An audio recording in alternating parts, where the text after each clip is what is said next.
Episode के आरंभ में हमें एक व्यक्ति दिखाया जाता है जो अपने बिस्तर पर लेटा हुआ है। उसके ठीक पीछे केंजाकू खड़ा है। केंजाकू कहता है, मुझे माफ करना। बिस्तर पर लेटा हुआ वो शख्स, लड़का या लड़की, पूछता है, लेकिन तुम हो कौन? केंजाकू जवाब देता है कि वो वही है जिसने ये बैरियर्स बनाए हैं और इस जगह को विशेष रूप से लोगों के एक दूसरे को मारने के लिए चुना है। वो लेटा हुआ व्यक्ति सोचता है कि इसमें कोई सम्मान की बात नहीं है, ये तो सिर्फ हत्या है। वो पूछता है, क्या तुम मेरे पड़ोस को छोड़कर ये सब कहीं और नहीं कर सकते? इस पर केंजाकू हंसने लगता है और कहता है, तुम बहुत मजाकिया हो। अब कोई और जगह बची ही नहीं है जिसे इन बैरियर्स का केंद्र बनाया जा सके। ये जगह लगभग 5 से 6 किलोमीटर का दायरा कवर करती है।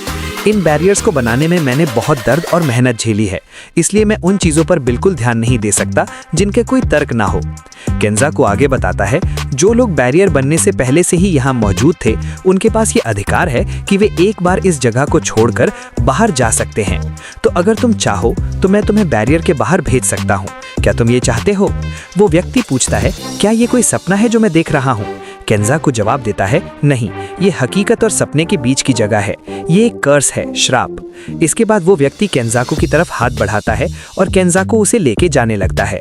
अचानक दृश्य बदलता है और हमें पीछे बहुत सारे कर्स देखने को मिलते हैं। जाते जाते केंजाकू कहता है, एक बात तो मैं बताना भूल ही गया, मेरे बेटे का दोस्त बने रहने के लिए तुम्हारा शुक्रिया। इसके बाद सीन बदलता है। यहाँ कोई सासाकी सासाकी चिल्ला रहा होता है। ये सासाकी वही लड़की है। वहाँ आसपास बहुत से लोग हैं।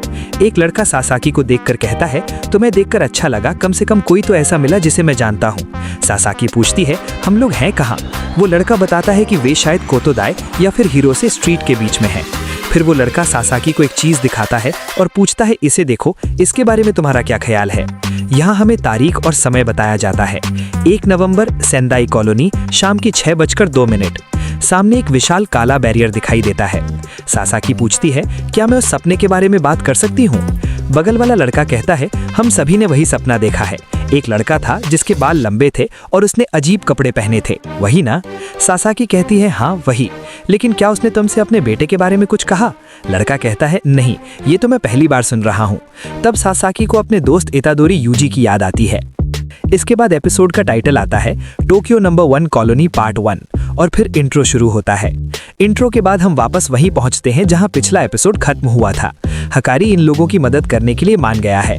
ये लोग बैठकर हकारी को बताते हैं कि गोजो को सील कर दिया गया है।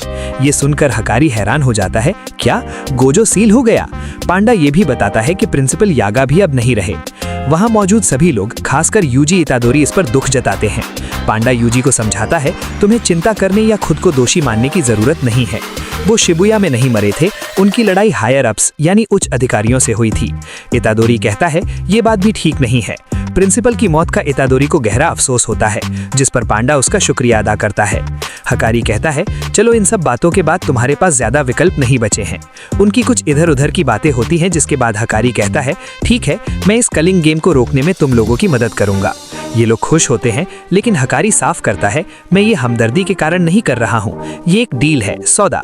जब कलिंग गेम खत्म हो जाएगा और सफाई का काम होगा तो तुम्हें मेरी मदद करनी होगी। पांडा पूछता है, अच्छा, तो तुम जुजुत्सु के नियमों को बदलवाना चाहते हो? क्योंकि अब कर्स सार्वजनिक हो चुके हैं और आम जनता भी उनके बारे में जान गई है, तो नियमों में बदलाव तो होना ही चाहिए। लेकिन हकारी, तुम असल में चाहते क्या हो? बाकी लोग सोचते हैं कि इन बदलावों को जोड़ना बहुत मुश्किल होगा। ये सुनकर हकारी चिढ़ जाता है और कहता है, तुम लोगों को इसके बारे में पता ही क्या है? ये बात वो मेगुमी को बोल रहा होता है। तभी मेगुमी कहता है, हकारी, मैं जेनिन क्लैन का हेड हूँ। ये सुनते ही हकारी और किरारा का मुंह खुला का खुला रह जाता है। हकारी तुरंत अपना रवैया बदलता है और कहता है, रुको रुको, मुझे गोजो और प्रिंसिपल यागा के लिए माफ करना, लेकिन मेरे लिए सबसे ज्यादा चौंकाने वाली बात ये जानना था। अगर सोचा जाए तो मुझे किसी ऐसे व्यक्ति का समर्थन मिल जाए जो बिग 3 परिवारों से हो, तब तो मैं जुजुत्सु हाई के नियमों को पक्का ठीक कर पाऊंगा। हकारी मन ही मन सोचता है कि उसे बाद में ये भी देखना होगा कि जेनिन क्लैन उसके फाइट क्लब के काम में दखल ना दे। इसके बाद हकारी खुश होकर मेगुमी से कहता है, अरे पुष्गुरु भैया, हम तो दोस्त बनेंगे। यहीं पर नैरेटर का एक नोट आता है, अगले ही दिन पूरा जेनिन क्लैन ही खत्म हो गया। ये वही माकी वाली घटना है जो इसके बाद हुई थी। इसके बाद पांडा कहता है, चलो ठीक है, अब तय करते हैं कि कौन किस कॉलोनी में जाएगा। यूटा पहले ही मियागी कॉलोनी में जा चुका है। तभी हम देखते हैं कि कोग्रेन प्रकट होता है और डिंग डोंग डिंग डिंग चिल्ला रहा होता है। हमें एक घोषणा सुनाई देती है कि एक प्लेयर ने कलिंग गेम में एक नया नियम जोड़ा है जो कि रूल नंबर 9 है। ये वही घटना है जो हमें पिछले एपिसोड में पहले ही थोड़ी दिखाई गई थी। रूल नंबर 9 ये है कि अब प्लेयर्स किसी भी दूसरे प्लेयर की जानकारी देख सकते हैं, जैसे उनका नाम, उनके पॉइंट्स, उनका नंबर, उन्होंने कितने नियम जोड़े हैं और वो किस कॉलोनी में है। कोग्रेन चिल्ला रहा होता है, मैं तो कोग्रेन हूँ, मैं प्लेयर और कलिंग गेम के बीच की कड़ी हूँ। ये लोग इस शोर से परेशान हो रहे होते हैं। कोग्रेन पहले सिर्फ नियम बता रहा था, लेकिन अब ये यूजी के पास आकर खुद से ही बातें कर रहा है, क्योंकि अब ये यूजी को एक प्लेयर के रूप में उससे जोड़ रहा है। यूजी और मेगुमी को याद आता है कि टेंजिन ने इस बारे में बताया था। मेगुमी चिल्लाता है, भाई ये कोग्रेन यूजी को अभी से प्लेयर क्यों मान रहा है, क्योंकि यूजी उन लोगों से अलग है जिन्हें केंजाकू ने कर्स एनर्जी देकर गेम में शामिल किया था। वो कॉलोनी के अंदर अभी गया नहीं है, फिर भी वो पहले से ही गेम का हिस्सा है। यहाँ हमें एक फ्लैशबैक देखने को मिलता है जहाँ केंजाकू बताता है कि कुछ ऐसे लोग भी हैं जो मेरे जरिए जुड़े हैं, जैसे कि वे जिन्होंने कर्स ऑब्जेक्ट्स को अपने अंदर समा लिया है, इतादोरी की तरह। ये हजारों साल पुराना एक पैक्ट यानी कि समझौता है। केंजाकू ने ऐसे बहुत से पुराने सॉर्सरर्स के साथ पैक्ट कर रखे हैं। यहाँ एक कथन भी आता है कि ये एक ऐसा इंसान है जो हजारों सालों से अस्तित्व में है। इतने लोग समझते हैं कि शायद यहाँ सुकुना की बात हो रही है। सुकुना एक ऐसा सॉर्सरर था जिसके साथ केंजाकू ने हजारों साल पहले कोई पैक्ट किया होगा ताकि वो एक कर्स ऑब्जेक्ट बन सके। लेकिन मेगुमी को एक बात अजीब लगती है। वो कहता है ये अजीब है क्योंकि इतादोरी, तुमने तो अपनी मर्जी से सुकुना की उंगली खाई थी, न कि केंजाकू के कहने पर। मेगुमी इस पर थोड़ा सोचता है लेकिन फिर कहता है, छोड़ो, अभी इस पर ज्यादा दिमाग नहीं लगाते। तुम कोगेन को बुलाओ और अब बाकी प्लेयर्स की इंफॉर्मेशन निकालने की कोशिश करो। तुम तो ये कर ही सकते हो, है ना? के बाद ये लोग कोगेन को बुलाते हैं। ये चेक करते हैं कि गेम में कुछ ऐसे खतरनाक प्लेयर भी हैं जिनके पास बहुत सारे पॉइंट्स हैं। अगर किसी के पास 200 पॉइंट्स हैं तो इसका मतलब उसने कम से कम 40 लोगों को मार दिया होगा। ये अच्छी बात नहीं है। यहाँ मेगुमी अपना दिमाग लगाता है और एक योजना बनाता है। वो सोचता है अगर देखा जाए तो हम बिना किसी को मारे भी इस कलिंग गेम को रोक सकते हैं या इसमें कोई लूप होल ढूंढ सकते हैं। अगर हम ऐसे प्लेयर्स को ढूंढ लें जिनके पास पहले से पॉइंट्स हैं तो हम उनसे सीधे मिल सकते हैं और उनके पॉइंट्स का इस्तेमाल करके एक नया रूल बनवा सकते हैं। मेगुमी कोगेन को आदेश देता है, कोगेन हमें उन प्लेयर्स की लिस्ट दिखाओ जिनके पास 100 या उससे ज्यादा पॉइंट्स हैं। कोगेन नखरे दिखाता है और कहता है, भाई मैं तो इतादोरी के साथ जुड़ा हूँ, मैं तुम्हारी बात क्यों मानूं? तभी इतादोरी बीच में आता है और कहता है, अरे बोल भाई, जो इसने कहा है वो करके दिखा, चल शुरू हो जा। कोगेन सर्च करना शुरू कर देता है। लिस्ट में 2 मुख्य नाम सामने आते हैं। हाजिमे काशिमो, इसके पास 200 पॉइंट्स हैं जैसा कि पहले सोचा गया था, लेकिन यहाँ लिस्ट में 100 दिखाए गए हैं और इसने अपने पॉइंट्स का इस्तेमाल करके पहले ही एक रूल जोड़ दिया है। हिरोमी हिगुरमा, इसके पास 102 पॉइंट्स हैं लेकिन इसने अभी तक कोई भी रूल ऐड नहीं किया है। ये देखकर मेगुमी और यूजी बहुत खुश होते हैं कि उन्हें कम से कम एक ऐसा बंदा मिल गया, हिगुरमा, जिसने अपने पॉइंट्स खर्च नहीं किए हैं। अब वे 8वें रूल का फायदा उठाने का प्लान बनाता। पांडा पूछता है, ये 8वां रूल था क्या? मुझे फिर से याद दिलाना। जवाब मिलता है, 8वां रूल ये था कि अगर किसी प्लेयर के पॉइंट्स 19 दिन तक नहीं बदलते तो उसकी कर्स टेक्निक छीन ली जाएगी और वो मर जाएगा। तो इनका प्लान ये है कि वे एक ऐसा नया रूल ऐड करवाएंगे जिससे प्लेयर्स आपस में अपने पॉइंट्स एक दूसरे को ट्रांसफर कर सकें। अगर पॉइंट्स का लेन देन होता रहेगा तो पॉइंट्स कांस्टेंट यानी कि स्थिर नहीं रहेंगे और किसी की टेक्निक नहीं छीनी जाएगी, भले ही वे एक दूसरे को ना मारें। इसके अलावा मेगुमी एक और आइडिया बताता है, अगर संभव हुआ तो हम इसके बाद एक और रूल जुड़वाएंगे जिससे प्लेयर्स अपने पॉइंट्स खर्च करके इस कलिंग गेम को छोड़कर बाहर जा सकें। हकारी ये सुनकर सामने आता है और पूछता है, क्या ये नया रूल गेम को बंद करने जैसा नहीं होगा? क्योंकि ऐसा कोई रूल नहीं जोड़ा जा सकता जो कलिंग गेम को खत्म कर दे या उसके मकसद में रुकावट डाले। मेगुमी कहता है, शायद ऐसा हो, लेकिन हम इसके साथ कुछ शर्तें भी तो लगा सकते हैं। जैसे अगर कोई प्लेयर गेम छोड़कर जा रहा है तो उसे अपनी जगह किसी और को रिप्लेस करना होगा या कुछ पैसे देने होंगे। हकारी कहता है, ये ठीक रहेगा, लेकिन फिर सवाल आता है कि क्या कोगेन इस रूल को स्वीकार करेगा? यूजी कहता है, हमें कोई भी रास्ता चुनना पड़े हम तैयार हैं। हमें अपना मकसद पता है। हमें एंजल नाम के प्लेयर को ढूंढना है जो प्रिजन रिल्म को खोल सके ताकि गोजो बाहर आ सके। हमें काशिमो और हिगुरुमा को ढूंढना है और उनसे नया रूल ऐड करवाना है। इसके बाद यूजी कोगेन से कहता है कि एंजल को सर्च करो, लेकिन सर्च करने पर उसे एंजल नाम का कोई प्लेयर नहीं मिलता। पांडा अंदाजा लगाता है, हो सकता है वो किसी और नाम से हो, जैसे सुकुना लिस्ट में है लेकिन उसका नाम नहीं दिखता, वो इतादोरी के नाम से है। वैसे ही एंजल ने भी शायद किसी इंसान की बॉडी ली हो और वो उस इंसान के नाम से लिस्टेड हो। इतादोरी याद करता है, टेंजन ने बताया था कि एंजल ईस्टर्न टोक्यो में मिल सकती है, जो कि कॉलोनी नंबर 2 है। इसके बाद ये लोग अपनी रणनीति यानी प्लान बनाते हैं। पांडा और हकारी ये दोनों टोक्यो कॉलोनी नंबर 2 में जाएंगे एंजल को ढूंढने के लिए। इतादोरी और फुशिगुरो मेगुमी ये दोनों टोक्यो कॉलोनी नंबर 1 में जाएंगे हिगुरुमा और काशिमो को ढूंढने के लिए। किरारा वो बैरियर्स के बाहर रहेगी। चूंकि काशिमो बहुत ज्यादा ताकतवर है और उसके पास सबसे ज्यादा पॉइंट्स हैं, इसलिए मेगुमी और यूजी को उसके पास जाना चाहिए। हकारी पांडा को एंजल को ढूंढने की जिम्मेदारी देता है।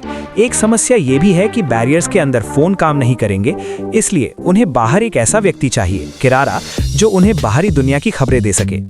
इतादोरी थोड़ी चिंता जताता है, शायद ये हमारे लिए अच्छा नहीं होगा कि मैं और फुशिगुरो अलग अलग हो जाए सुकुना की वजह से। लेकिन मेगुमी उसे शांत करता है और कहता है सबके रोल तय हो चुके हैं, अब सेल्फिश मत बनो। इस बात पर थोड़ी बहस होती है, लेकिन अंत में वे मान जाते हैं। सीन बदलता है। अब तारीख है 12 नवंबर, दोपहर के 12 बजे, टोक्यो।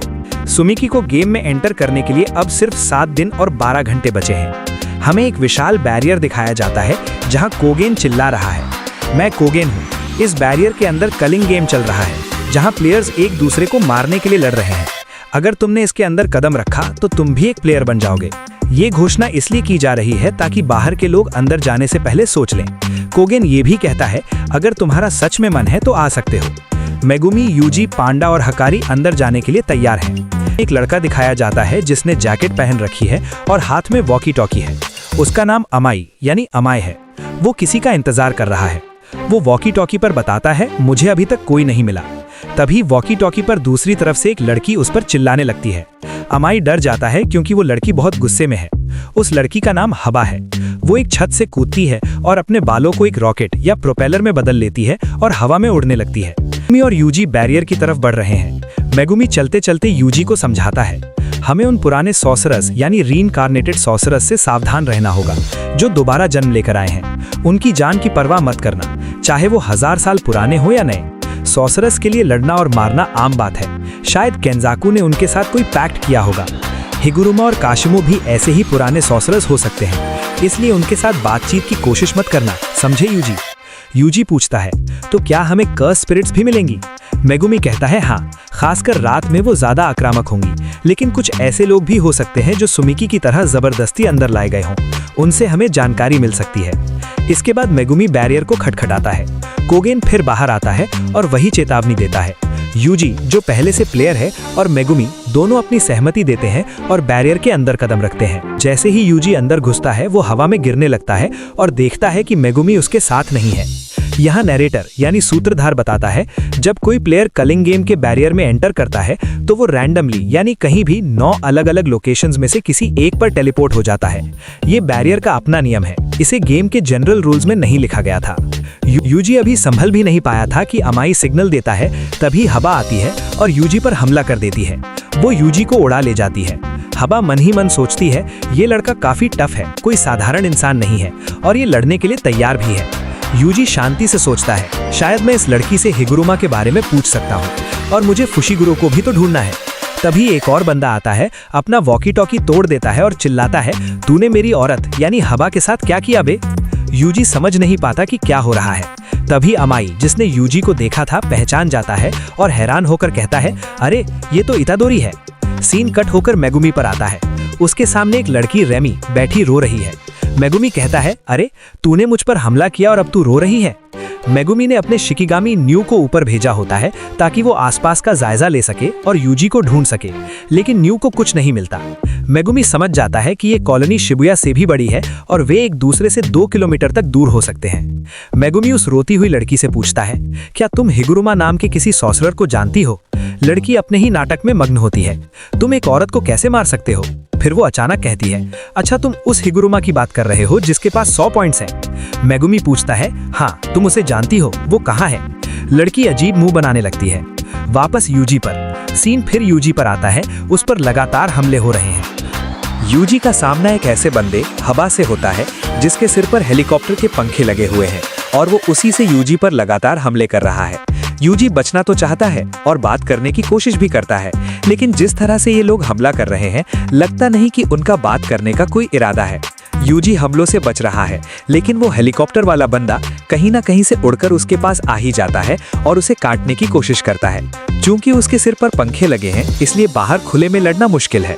यूजी दिमाग लगाता है और एक बिल्डिंग के अंदर भाग जाता है ताकि वो बंद जगह में लड़ सके। यूजी अंदर जाकर उसका इंतजार करता है। वो बंदा भी पीछे पीछे बिल्डिंग को तोड़ता हुआ अंदर घुस आता है। यूजी मौका देखकर उसके प्रोपेलर्स पर एक जोरदार पंच मारता है। साथ ही यूजी ये भी एनालाइज कर लेता है कि इन लोगों की तकनीक शायद उनके बालों से जुड़ी हुई है, लेकिन इन्हें इसके बारे में ज्यादा समझ नहीं है। यूजी सोचता है क्या ये किसी पुराने पैक्ट का नतीजा हो सकता है। अंत में यूजी उस बंदे की अच्छी तरह धुलाई कर देता है, लेकिन वो बंदा पागल हो गया लगता है, इसलिए यूजी उसके गोटों पर एक जोरदार लात मारता है और उसे चित कर देता है। सीन कट होकर मेगुमी के पास आता है। वो लड़की अभी भी मेगुमी के साथ खेल रही है और नखरे दिखा रही है। वो हिगुरुमा के बारे में बताने के बदले मेगुमी से एक एहसान मांगती है।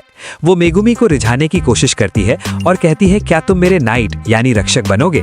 मेगुमी जो इन सब ड्रामों से पक चुका है कहता है ठीक है कोई बात नहीं, बन जाऊंगा, बस जो करना है जल्दी करो।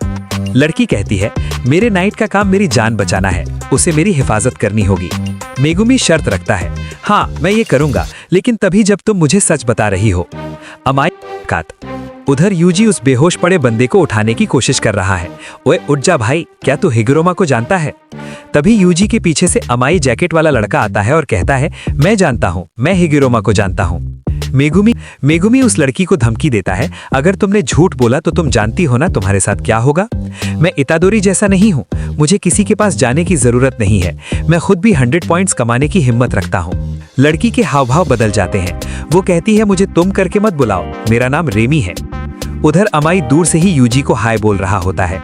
यूजी ने अभी तक उसे देखा नहीं होता, लेकिन उसे शक होता है कि ये अनजान बंदा उसका नाम कैसे जानता है। अमाई कहता है अरे मैं तुम्हें जानता हूँ, तुम तो बड़े फेमस थे, तुम्हें tiger of west middle school याद है? यूजी पूछता है अच्छा क्या तुम मेरे होम टाउन से हो? मेगुमी रेमी को देखकर पूछता है तुम पास्ट की सॉर्सरर तो नहीं लगती हो? रेमी कहती है क्या मैं पीछे से ऐसी ही लगती हूँ? मेगुमी अभी भी बोर हो रहा है, उसे बस अपनी मतलब की जानकारी चाहिए।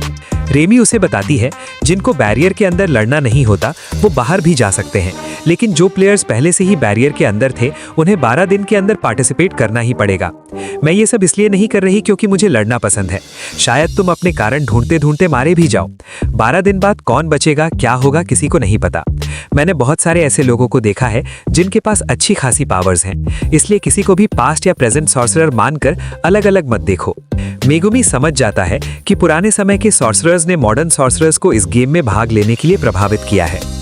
मेगुमी रेमी के पीछे पीछे चल रहा है और पूछता है ए लड़की बता तो सही मुझे कहाँ लेकर जा रही है? रेमी कहती है क्या इस बात की कोई गारंटी है कि जानकारी देने के बाद तुम मुझे नहीं मारोगे? उनकी बातें चलती रहती हैं और मेगुमी परेशान होता रहता है, लेकिन यूजी और मेगुमी दोनों का मकसद एक ही है, हिगुरुमा को ढूंढना। अचानक सीन में एक साथ यूजी और मेगुमी दिखाए जाते हैं। दोनों अपने अपने साथियों अमाई और रेमी की तरफ मुड़ते हैं और हिगुरुमा का नाम लेते हैं। अमाई और रेमी दोनों बताते हैं कि शहर के किसी खास कोने में सबसे ताकतवर लोगों को इकट्ठा किया जा रहा है क्योंकि वहां संसाधन रिसोर्सेज अच्छी क्वालिटी में हैं। लेकिन यहाँ एक ट्विस्ट आता है। अमाई यूजी को बताता है हिगुरुमा शिंजुकू में है, रेमी मेगुमी को बताती है वो इकेबुकुरो में है। दोनों ने अलग अलग जगह बताई है और इसी सस्पेंस पर यह एपिसोड खत्म हो जाता है। साफ है कि इन दोनों में से कोई एक धोखा दे रहा है, या तो अमाई झूठ बोल रहा है या रेमी, लेकिन सच कौन बोल रहा है ये पता नहीं।